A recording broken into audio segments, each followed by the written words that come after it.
આજે આપણે તે અત્યંત પ્રભાવશાળી શ્લોક જોઈશું જે સમજાવે છે કે જે રીતે સમુદ્ર બધી નદીઓને સમાવી લેવા છતાં ગંભીર અને અચળ રહે છે, તેમ જ્ઞાની પુરુષ પણ ઈચ્છાઓ વચ્ચે રહીને કેવી રીતે પરમ શાંતિ અનુભવે છે.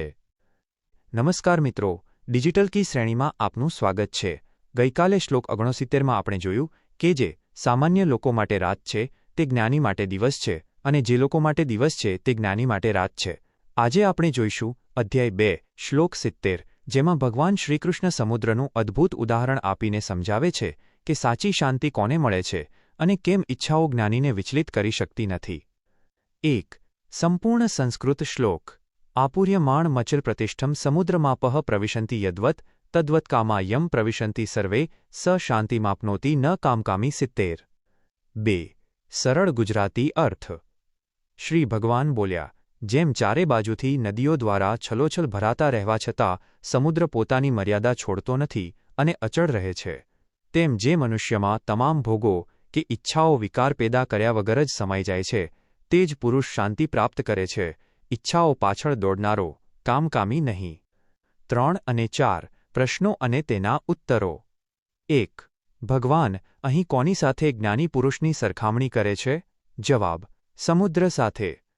2. સમુદ્રમાં નદીઓ કેવી રીતે પ્રવેશ કરે છે? જવાબ: આપૂર્યમાણમ, તેને છલોછલ ભરતી હોવા છતાં તે અચળ રહે છે. 3. જ્ઞાની પુરુષમાં ઈચ્છાઓ કેવી રીતે પ્રવેશ કરે છે? જવાબ: તે કોઈપણ પ્રકારનો વિકાર કે અશાંતિ પેદા કર્યા વગર અંદર સમાઈ જાય છે. 4. સાચી શાંતિ કોને મળે છે? જવાબ: જે ઈચ્છાઓના આવવાથી વિચલિત નથી થતો તેને. 5. શાંતિ કોને નથી મળતી? જવાબ: કામકામી, જે સતત નવી ઈચ્છાઓ પાછળ દોડ્યા કરે છે તેને. 6. અચલ પ્રતિષ્ઠમનો અર્થ શું થાય? જવાબ: પોતાની ગંભીરતા અને મર્યાદામાં અટલ રહેવું તે. 7. શું જ્ઞાની પાસે ઈચ્છાઓ આવતી નથી? જવાબ: ઈચ્છાઓ આવે છે, પણ તે જ્ઞાનીના મન પર કબજો કરી શકતી નથી. 8. સમુદ્રની મર્યાદા અહીં શું સૂચવે છે? જવાબ: આંતરિક સંતોષ અને ધૈર્ય. 9. આ શ્લોક શાંતિનો કયો પાયો બતાવે છે? જવાબ: ઈચ્છાઓનો નિરોધ નહીં, પણ ઈચ્છાઓ પ્રત્યેની તટસ્થતા. 10. આ શ્લોક કયા અધ્યાયનો છે? જવાબ: બીજા અધ્યાયનો 70મો શ્લોક. 5. જીવનનો ઉદ્દેશ. 1. સમુદ્ર જેવી વિશાળતા, વાસ્ટનેસ લાઇક ધી ઓશન.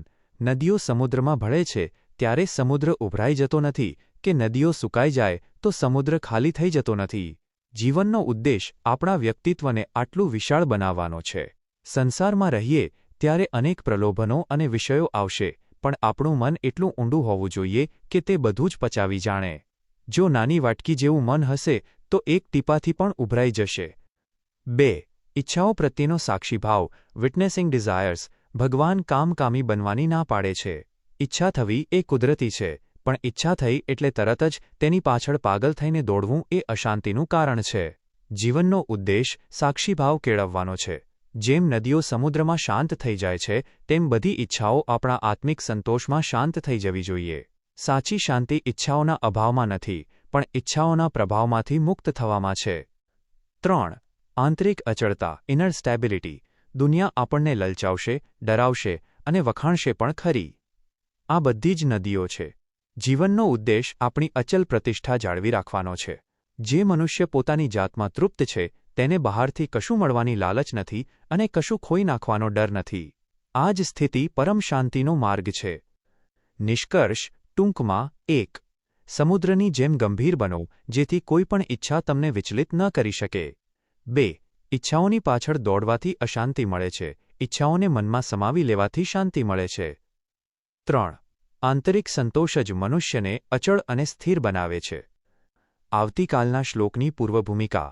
આવતીકાલે આપણે જોઈશું અધ્યાય 2 શ્લોક 71, જેમાં ભગવાન સમજાવશે કે મમતા અને અહંકારનો ત્યાગ કરવાથી કેવી રીતે નિર્વાણ શાંતિ પ્રાપ્ત થાય છે. ડિજિટલ કી સાથે જોડાયેલા રહો. આવતીકાલે ફરી મળીશું રાત્રે 8 વાગ્યે. જય શ્રી કૃષ્ણ.